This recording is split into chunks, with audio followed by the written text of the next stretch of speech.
One way to enjoy our most beloved games again are challenges. Just looking at the big variety of them in all sorts of game shows that we just can't get enough of them. For example, the 3 Heart Challenge and the Ultimate Challenge for Ocarina of Time, No Song of Time for Majora's Mask, Nuzlocke for Pokemon, and the list goes on. We love those games as well, but there is another thing that's also great: glitches! So we thought, okay, let's make our own little challenges, and to start this series off, we picked a fairly obvious one: complete Ocarina of Time without ever using a sword. Some of you might be familiar with the old Ocarina of Time IQ speedrun, which never really obtained a sword as well. So some of you might be wondering, why not just use that one then? Well, that one still uses a sword for the final blow on Ganon, as he can only be defeated by using the Master Sword. So defeating Ganon won't work for us here. But worry not, we got you covered. We start off as Child Link, collect 75 rupees and grab 2 Deku Sticks, 5 Deku Nuts, and a Deku Shield. From here we move to and enter the crawl space next to the sword maze and perform a trick called Walkin' While Talkin'. This means we'll read the sign and throw a Deku Nut to destroy it, which is possible as the camera still needs its time to get back into its position. This will keep the camera locked in place, which results in actors not loading. So we just have to navigate to the exit of Kokiri Forest now, without our camera. Such fun. Once we get out, we encounter Saria, who will give us the Fairy Ocarina, which we will need very soon. After saying farewell to her, we go to Kakariko to obtain a bottle and go into Bottom of the Well by picking up a Kuko while having a glitch called Infinite Sword Glitch active. This glitch will hit the Kuko we're carrying every frame and initiate the Kuko attack cutscene as soon as we release it. We use this to perform a backflip to get into Bottom of the Well, as water has no effect on us while this cutscene is active.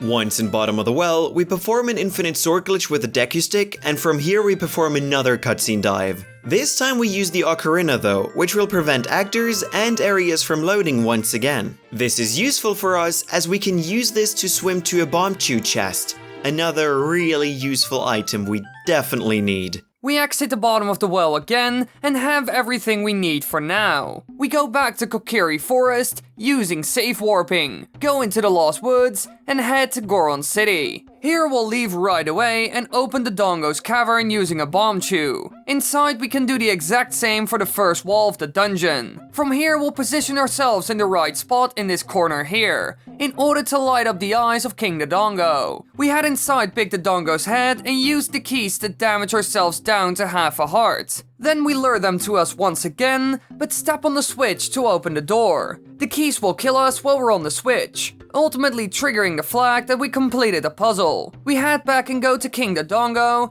and here we use another Bombchu to open the hole in the ground. Now the fun part begins. We jump slash with the Deku Stick and make sure it doesn't break, followed by the Infinite Sword Glitch with the Deku Stick. We now wait for King Dodongo to launch his fire attack at us, then roll past us and pull a Bombchu. If we release the explosive at the right time when King Dodongo turns towards us, we can turn around and use the Infinite Sword Glitch to hover in the air using this Bombchu. We now backflip into his mouth while pulling another one, which the game treats as a normal bomb. King Dodongo can now be damaged by our previously obtained Infinite Sword Glitch, and thanks to the damage of the Deku Stick, we only have to do this twice for him to die. Once the boss is defeated, it's time to bail by safe warping out and making sure not to use the blue warp. We now head to the Temple of Time, where it's time to turn Adult Link. Before doing so, we buy the Hylian Shield and have to make sure that our bottle is on the C right button.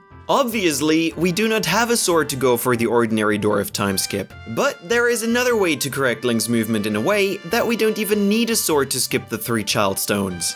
Once we listen to the never-ending tale of Rauru and Sheik, we're finally free to save warp our way out of the Temple of Time. Here we now have bombs on our C button, as this is one of the default equips when turning adult, and this comes in quite handy. We move to Kakariko, grab the pocket egg, grab a fish in a grotto, and go to the graveyard from here. We obtain the hookshot from Dampé's rays, then go back out of Kakariko to perform a glitch called Action Swap with a fish, which will allow us to ride a bottle over our B button by holding a bottle in our hands, jumping into water, drawing the sword on the last possible frame, hold R and the bottle button, and then catch the fish by releasing R. It sounds complicated, but it doesn't require too much practice. And if you think that drawing the sword is cheating, we could have also set a scarecrow song as child, then come back as adult, then hookshot the scarecrow to get to the fishing pond and steal the rod from here. This would have given us a deku stick on the B button by jumping into water and getting back to the surface, which would have then allowed us to ride a bottle on B. But back to the run.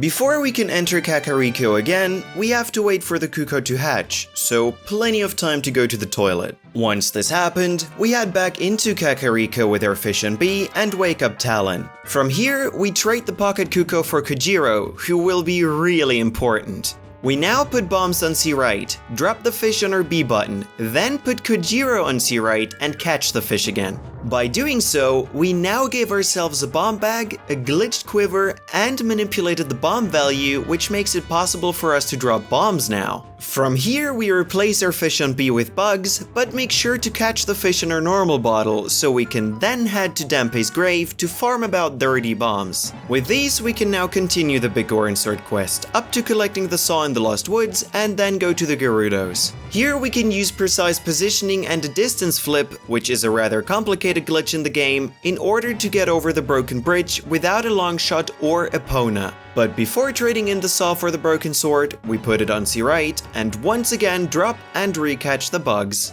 After obtaining the broken sword, we put this one on C right and repeat the procedure. Then do the same with a fish on C right, which will give us 29 Deku Nuts, which we will immediately waste until we only have 13 Deku Nuts left. Now we use the Ocarina and play the Prelude of Light, which we obtained when we dropped the bugs while the saw was on C right. When arriving in the Temple of Time, Sheik will be waiting for us and reveal herself as Zelda. What a surprise! The reason for this is the last thing we did. When we caught the bugs with the broken sword on C right, we gave ourselves a few medallions. 2 of them are the Shadow and Spirit, which are the only requirements for triggering the light arrow cutscene. But why would we do this? Because the cutscene needs to turn us into child for a moment, and then back into adult. With the 13 Deku Nuts and the fish in the first bottle, we managed to manipulate our B button in a way that it's not a bottle anymore, but Furore's Wind instead. So we really just used Zelda's emotional moment